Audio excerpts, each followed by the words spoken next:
In this video, I will show you everything you need to know to become an oil painter. In just 10 minutes from now, you will know exactly where to start and which supplies are essential. Are you ready to create art? Let's go!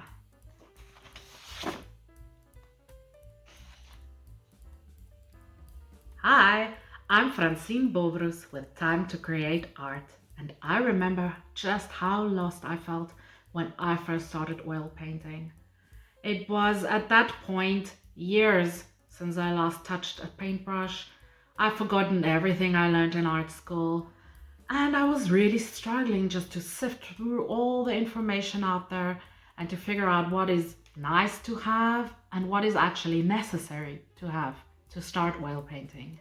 So if that's the way you're feeling currently, you're in the right spot.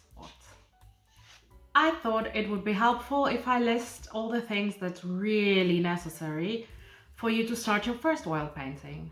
And then I'll go through a few points that's just nice to have and things that's good to work towards but are not essential at the start. Let's jump right in.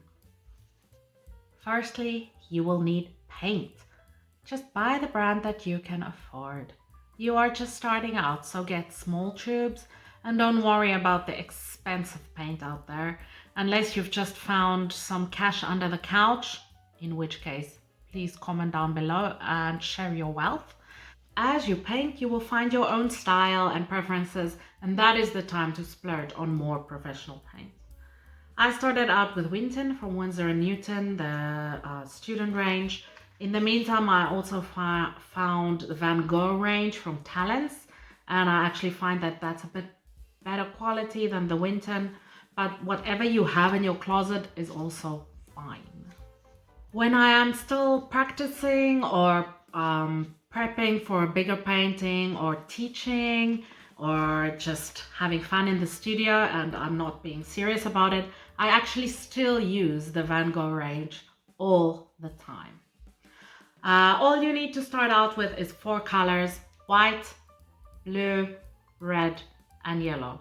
Really, that's it. The battle of mixing different colors is one you really need to go through as a start out artist, so I recommend to just do it from the start. Focus on the primaries and white, mix your own colors. If you'd like to know exactly which red, white, blue, and yellow I recommend, please comment down below, I'll let you know. You will also need a palette. I personally prefer a handheld palette, but if it's easier for you to have one on a table, then I think the cheapest way is to get a piece of glass from the hardware store, back it with some gray paper, tape the edges, and you're good to go. I use either a little wooden one or a paper one. The paper ones are nice for cleanup. It's really easy because you can just mix your paint on it and then throw it away at the end of the session. The wooden one is a bit more labor intensive because you actually have to wash it at the end of a session, but I really like the texture of mixing paint on the wood. Third on the list is a painting surface, like canvas or board. Get what you can afford. I prefer to work on boarded canvas when I have small paintings. When I'm working in a larger format, I prefer canvas that is stretched over a wooden frame. But what I use honestly most of the time for practicing or teaching is canvas pad. These are great. You can cut them as big or small as you want. You just tape them to your board and you're ready to go. They are really amazing because they allow you to play around without feeling like you've wasted canvas. And it's perfect to start out with because then you have no pressure to create a masterpiece. Whichever surface you choose, just make sure that it's primed for oils, else you will need to do it yourself, and that is just an unnecessary complication for a beginner painter. The fourth thing you need is brushes. Brushes are so much fun to experiment with. There's so many expensive brands and even more cheap brands out there. I rarely recommend just starting out cheap and investing more and more as your journey continues.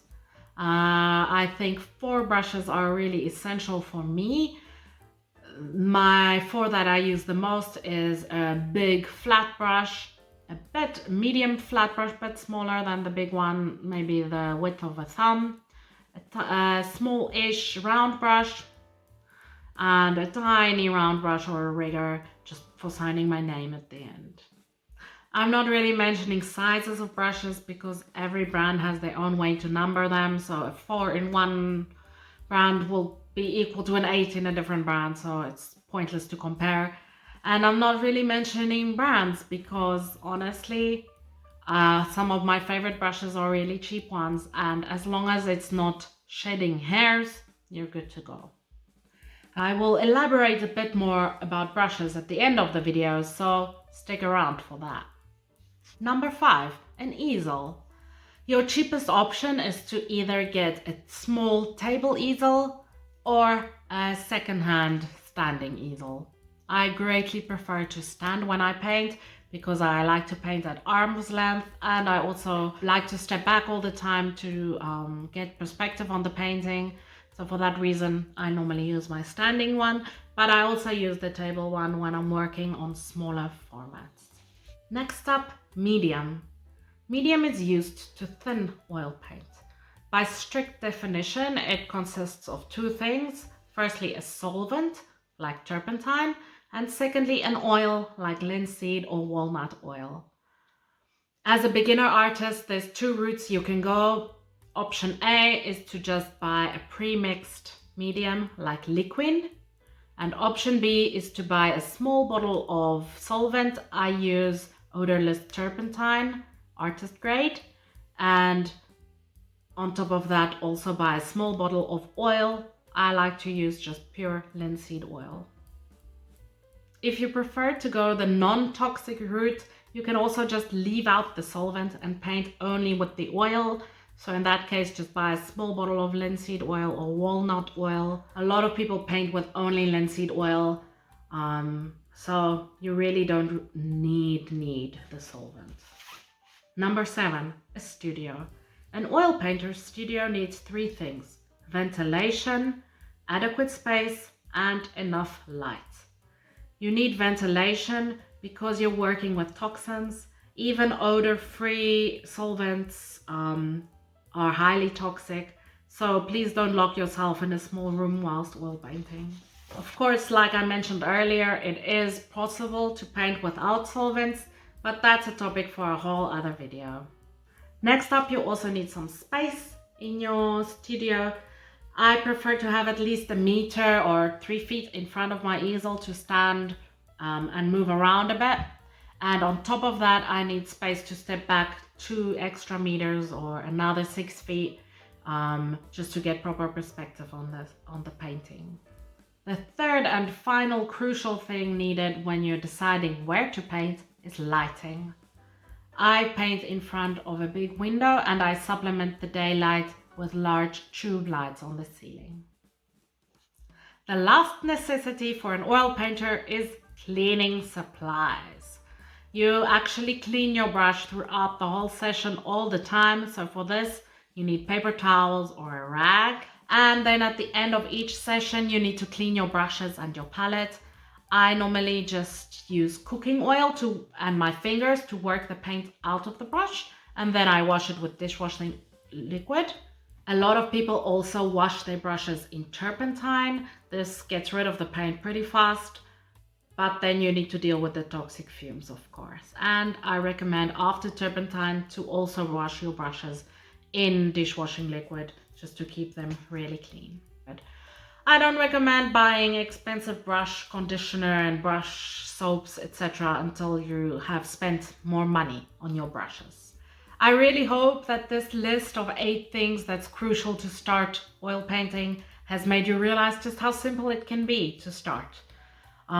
Oil painting can really be as complicated or as easy as you make it out to be, and I'm hoping that I helped to demystify the process a bit for you. Please comment below to tell me if you liked the video and or if you need any more details on any of the points I mentioned. And because you made it this far in the video, I now have 3 bonus points of things that are just nice to have, but not necessarily essential. Firstly, it's nice to have an apron or a coat to protect your clothes. You can also just take some old clothes, repurpose them and designate them as painting clothes. Secondly, it's really nice to have a palette knife. They're used mostly for mixing paint on your palette, but you can also experiment with them, paint on the canvas, and have a lot of fun. The third nice thing to have is more brushes. Filberts, rounds, fans, brights, flats, any type of brushes, synthetic, hog hair, sable hair, long handles, short handles. Really, you only need one, but it's so nice to have many. I recommend buying as many as you can. Just have fun with them. There's not enough videos in the world to tell you which brush suits your style best. So the only way to find out is to just experiment. If you're gonna splurge on something, let it be more brushes. Thanks a lot for watching. Please let me know that you liked it by actually pressing the like button and also by clicking the bell after subscribing here. And if you'd like to see a video of my whole painting process, please click here